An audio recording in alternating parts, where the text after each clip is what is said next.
KALW. Okay, let me tell you what I'm seeing here. A day-glow fish, a fuzzy bunny, a cupcake, trolley car, a lighthouse. I see a ship in the back. Oh, I see a pineapple. Oh, a butterfly. Hello. What's going on here? What's going on here? What did I stumble into? You're licensing a bunch of craziness. That's what we're doing.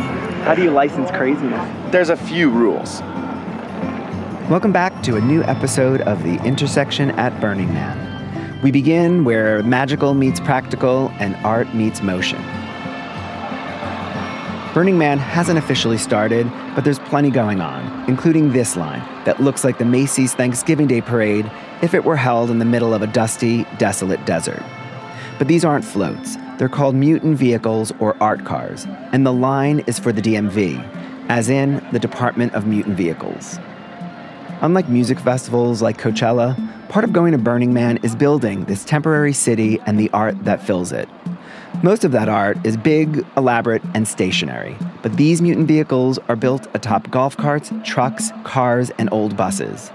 And as the week progresses, they will become both a transit system and a collection of roving parties with their own light shows, sound systems, and storylines. It's art that touches so many people's lives in a way that other pieces do, but are not as accessible. Yeah. Like, you can chase an art car, you can ride an art car, you can admire an art car. I think it was 2012, I rode over 80 mutant vehicles that year. And that's just a magical experience. And everyone has a story. But it doesn't come easy. Building an art car just may be the ultimate Burning Man challenge.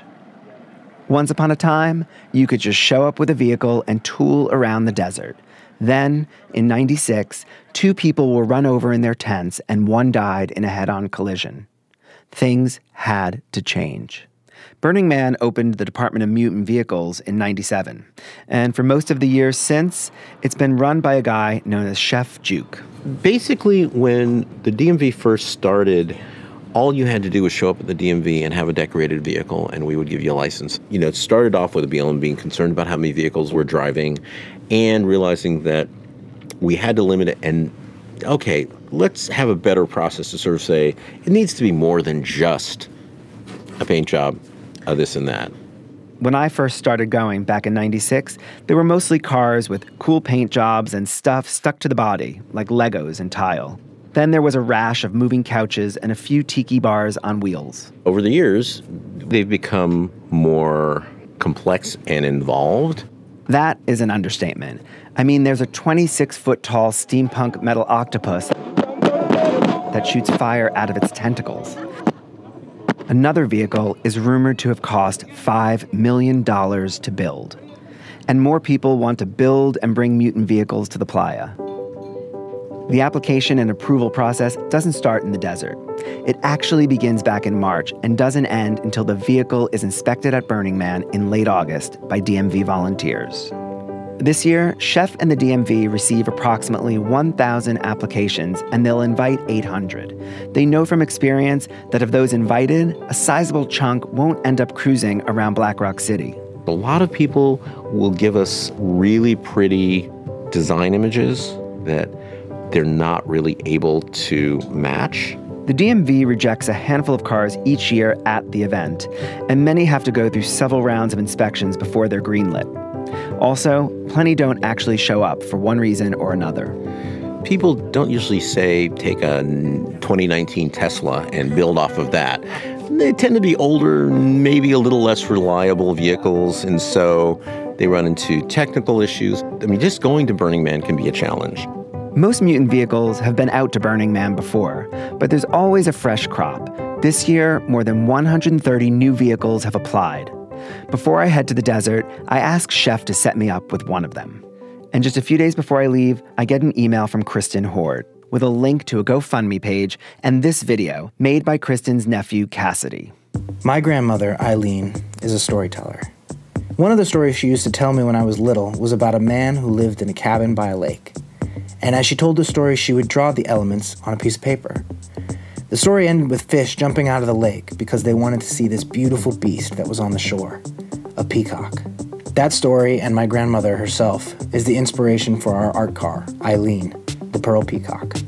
She will be a grand, towering beast, built on my grandmother's 97 Civic hatchback. During the day, she will be a white pearl on the playa, but at night, she will glow every color of the rainbow. We are a family affair. The core team is me, my dad, and my aunt. We've gotten a lot accomplished on our own, with our own money, but we are running out of resources. This is where you come in. Even a small contribution to our project. Now, I don't know about your family, but mine would never do this. I can't remember us ever going camping. And build something together, there'd be fits and fights before we finished the fundraising video, let alone the car. So this family, they're like a pack of unicorns.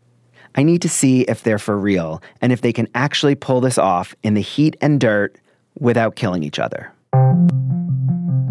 A few days after I received the email from Cassidy's Aunt Kristen, I stopped in Sacramento to meet her on my way to Burning Man. I just want to check in before we're in the desert without cell service and internet. I catch up with her as she's getting her hair dyed bright purple. Gorgeous! Look at that! What a color! Oh. So is this part of your getting prepared for Burning Man? Yeah, last week was getting everything waxed. Got it. So who from your family is going? So my nephew, and him and I have gone like 6 times. I took him. And then his dad, who came 2 years ago. And then his mom, who's my sister. Has your sister been before? No, she's virgin. Kristen's not too worried about her sister, but finishing the car and getting it approved by the DMV, that's a different story. I'm nervous about what I don't know. I don't know the percentage of people that they don't license. I don't know. And I'm so not worried about the lighting. We're radically illuminated. I'm more concerned about, is the car hidden enough? You know, things like that. There are 2 licenses. Lighting is crucial for getting the license to ride at night. But for the day license, they have to make sure that the car, well, doesn't look like a car. The criteria is fairly straightforward. There's basically 4 main things, and that is level of mutation in their visual presentation. What does it look like? It should be interactive in some way. If you give rides, that's great, and we consider that. Safety. DMV doesn't do safety inspections per se. We look for obvious things, and we have some certain safety guidelines that you must adhere to. But if they have something obvious, like a big, sharp, pointy thing sticking up at 5'4", which is right about my eye level, we're going to say you need to have that not sticking out from your vehicle. But we don't want to tell them how to art. With the start of Burning Man just a few days away, the Peacock crew has been working hard for 7 months at Kristen's metal shop in Sacramento. Most don't live locally, so they've been Skyping weekly and commuting from LA, Portland, and outside Seattle to work on weekends. Now that the car has been pretty much built, they have to disassemble it so they can transport it to Burning Man, where they'll put it all back together. The next time I see Kristen is in the desert. Hello! Hello, darling! This is my sister, Robin Damore. and our mom is Eileen. This is Dennis Damore. That's her husband. Got it, And okay. his father, this is Got it, Cassidy. Heard a lot This is about David. you. David, lovely Yeah. to meet you. So he did the video. Are you the NPR guy? Yeah. Holy shit! Dude, wait, let me give you a hug. All right. I thought you were just some rando. So I came tonight just to sort of see where you were at, get a little tour. Oh yeah, you haven't seen it yet. So this is a 1997 Honda Civic. At the moment, it's still a suburban sedan, but now it has what looks like a metal bed frame attached to the roof. And a tall metal skeleton, which Kristen says is the Peacock's neck, sits beside the car. My mom drove it for 10 years. That's Eileen. She then gave it to my nephew, Cassidy, who drove it for 10 years. And he decided to get a new car, and he said, let's make an art car. This is where the feathers will go. And then this will be the neck and the head. So we're gonna start tomorrow morning and put it together. I'm going to be here. Yeah, good. David, good morning. Did you ride over on a bike? Yeah. I return the next morning.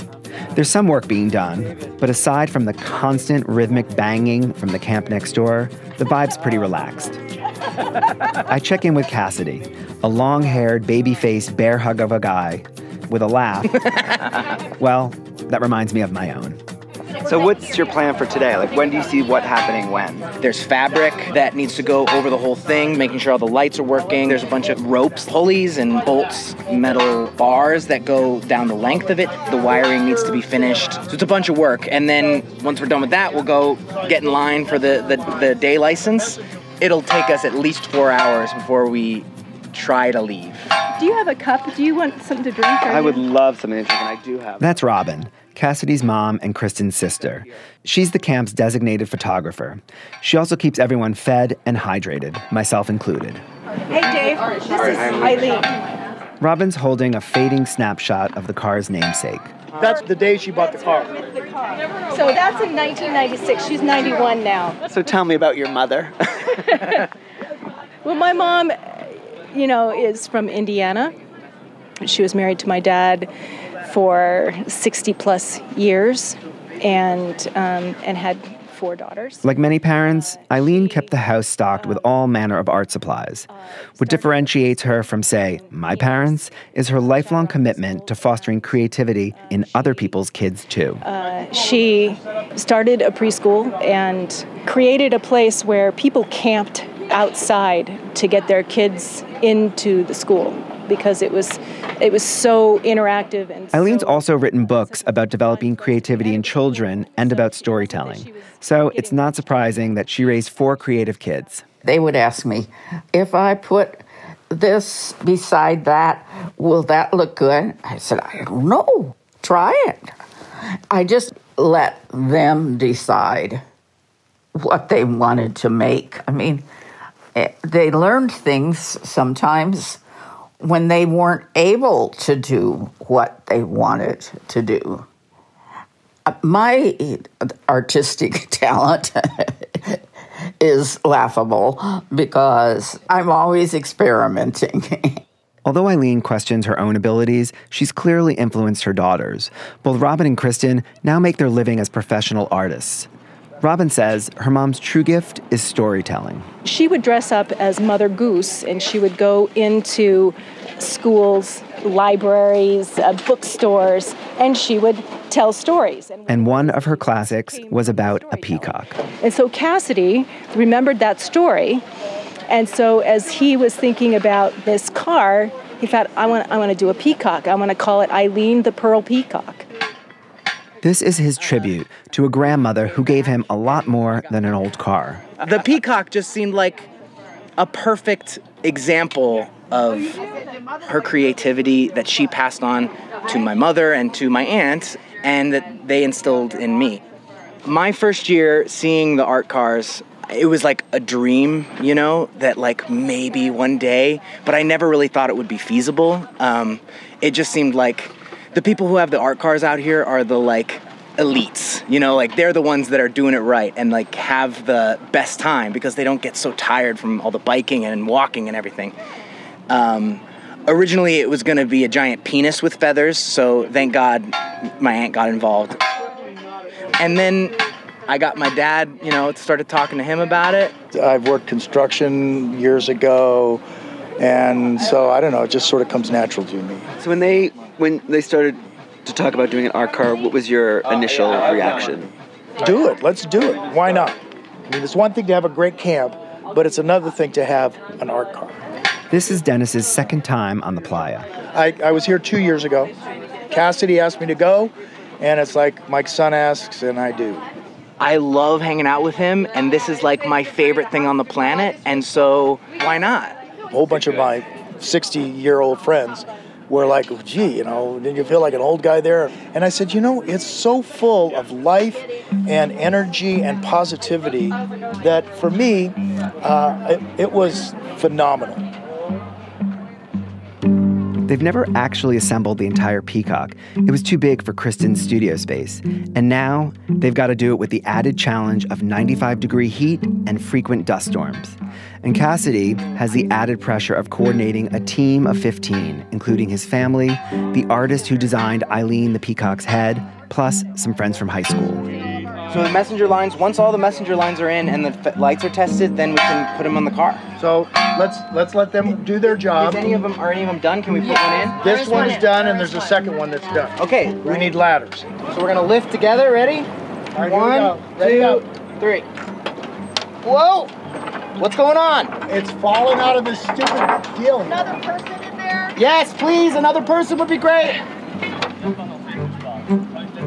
Do we have any clue where that tool went?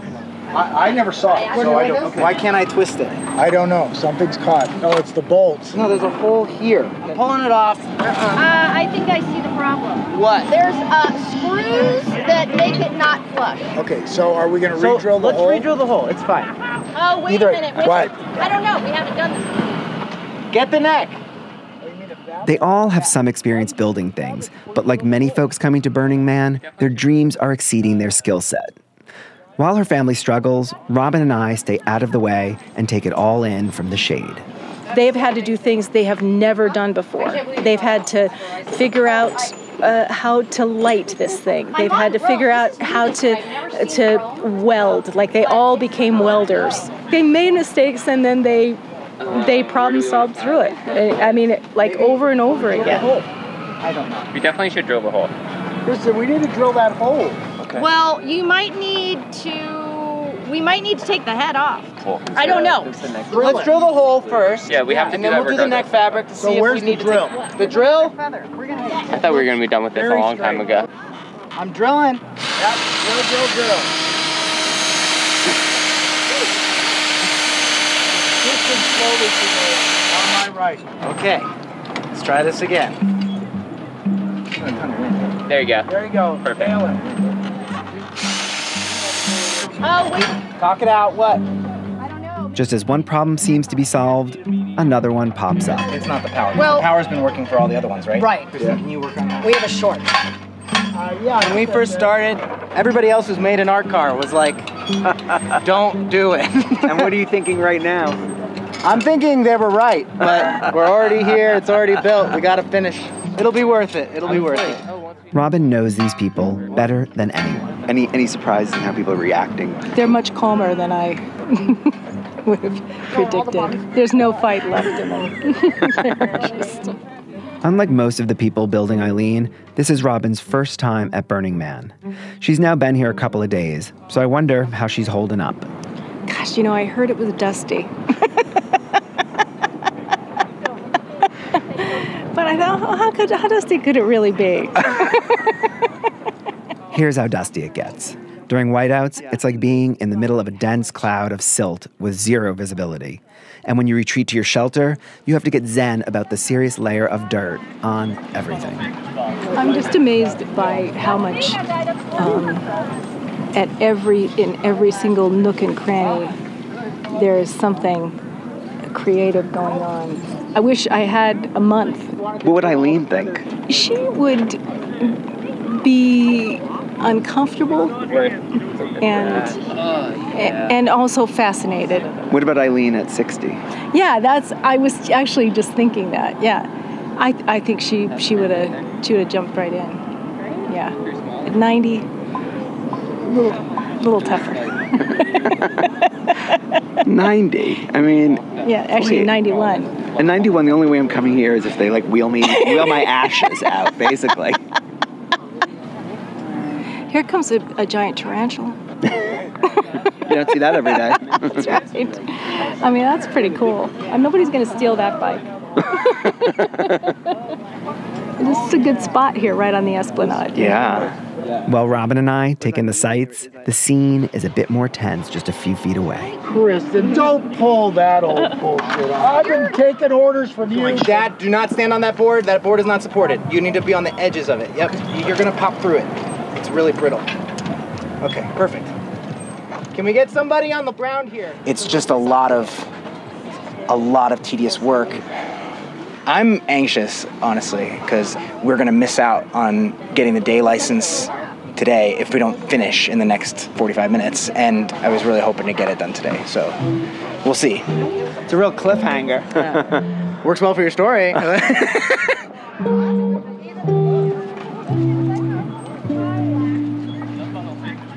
We all grab some much-needed sleep and get back to it the next morning. Hi. I'm back. We missed you. Do you have some breakfast? Do you want? No, I didn't. I have some leftover hash browns. If all goes as planned, they'll get their permit from the DMV today. We are just doing final tweaks. I was hoping to leave and be over there by 12:30. My guess is we'll leave around 1. An hour later, we're on our way. We're going to the DMV, Dad. Okay, is everybody on? Everybody's ready? Ready? I'm ready to get the fuck out of here like I have been for about a day and a half.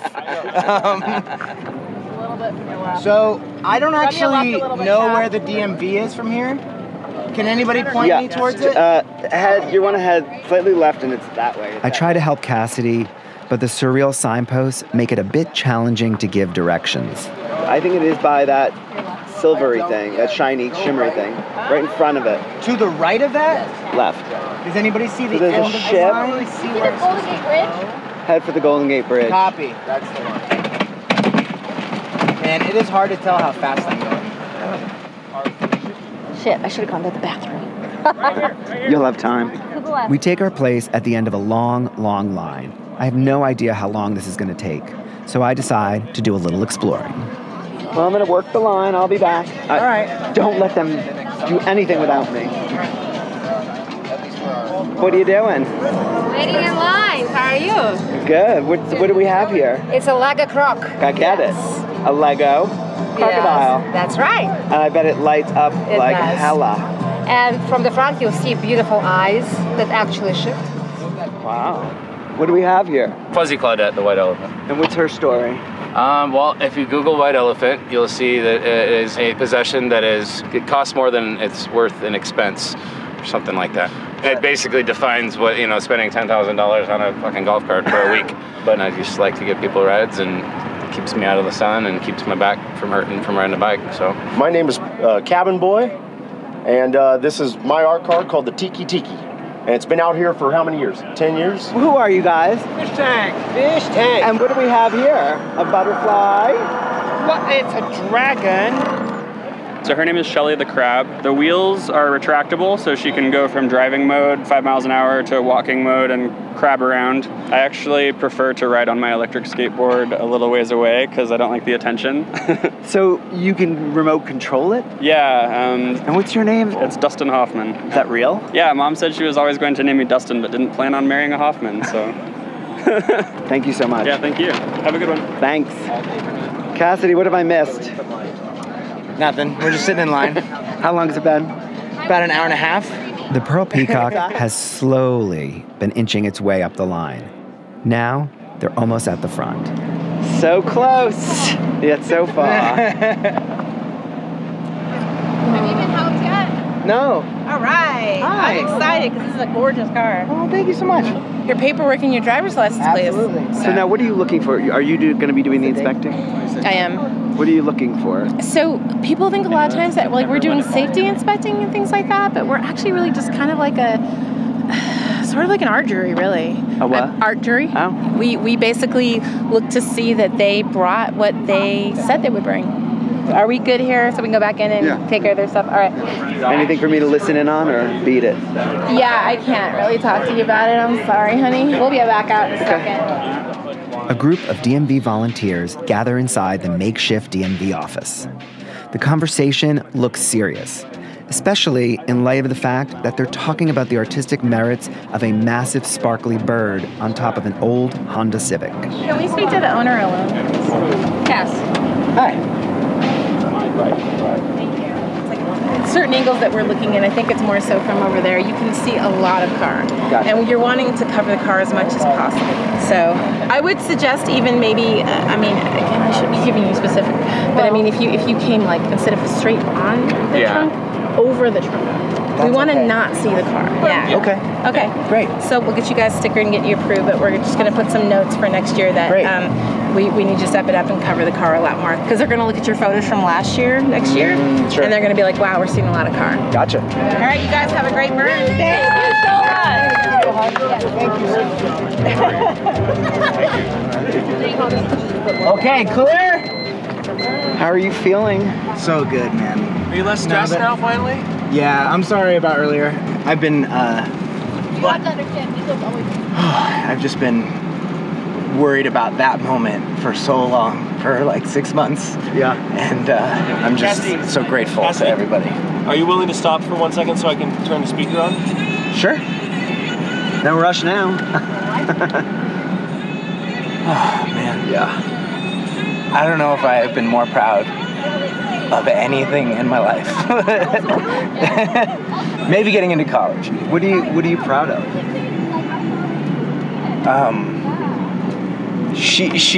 The one who approved us, she was like, "Oh, this is your first year," and we were like, "Yes," and she's like, "Oh, good," and I was like, "Why is that surprising?" She's like, "Because it's pretty," and that was like such a, that touched my heart. Yeah. So it's cool to get that recognition, you know. Hey, we're legally driving in our car.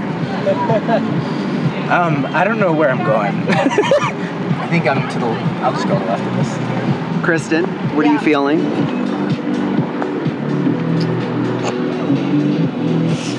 I don't know if I can talk. When I'm looking at Cassidy crying, I start to cry. And he's driving, he shouldn't be crying. There's no crying while driving. They're relieved, but they aren't done yet. Now the night review is another whole kettle of fish, so we got to figure that out. We'll go test out all the lighting, wait for the sun to go down, and go back to the line and do it all again. But we think we've lit it up enough. We'll see.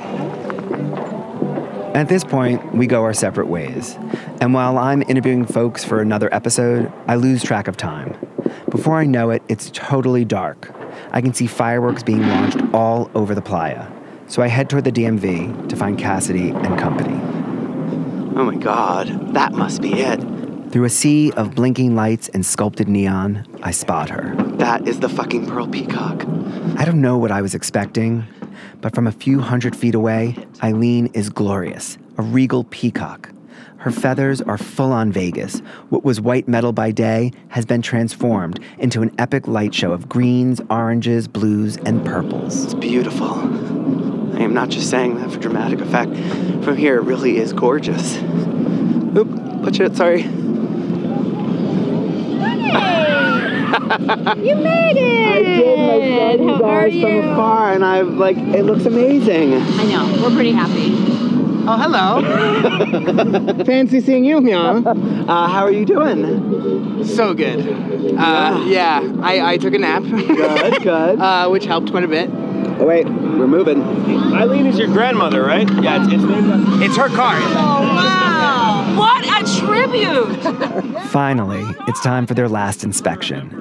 Waiting for us is Barbecue Dale. He's a DMV volunteer who looks like a crusty old sailor. So have you guys been on a playa before? Or? No. First year? Yeah. Awesome. All right.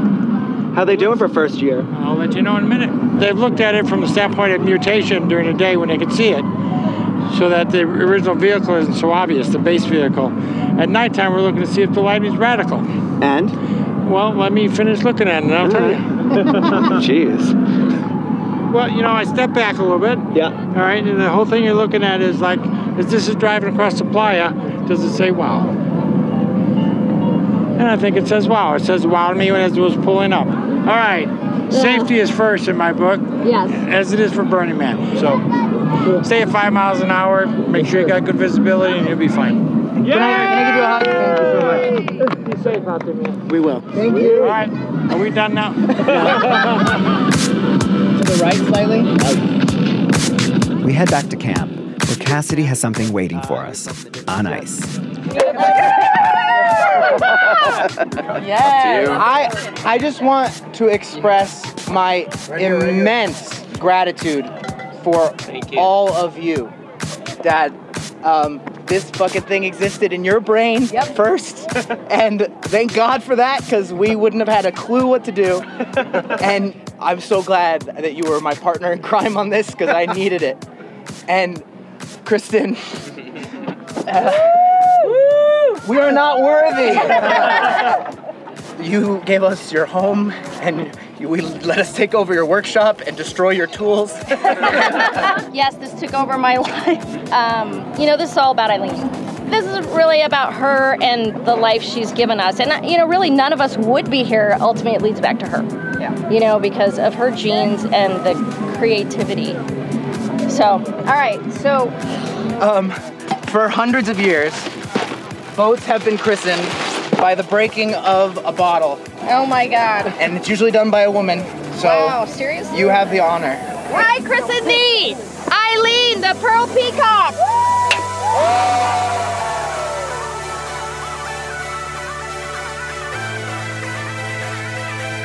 Thanks for listening. On the next episode of The Intersection, we'll meet a group of burners whose mere presence at the event may surprise you. It confuses other people. They're like, what do you mean a blind person is going to Burning Man? What are you doing here? Why? How can you understand this? Listen to new episodes every other Wednesday. Subscribe to The Intersection podcast wherever you get your audio fix. If you like what you hear, leave us a review. And if you want to know more about the podcast, head to theintersection.fm. Well, you're part of the family now, David. I'll see you at Thanksgiving. The Intersection is a co-production of David Boyer and KALW. Jonathan Davis is the associate producer. It's edited by Ben Trefny and engineered for your listening pleasure by Gabe Graben, with theme music from Eric Pearson. And this time, with vocal coaching from Shireen Adel. Until next time, I'm David Boyer, and this is The Intersection.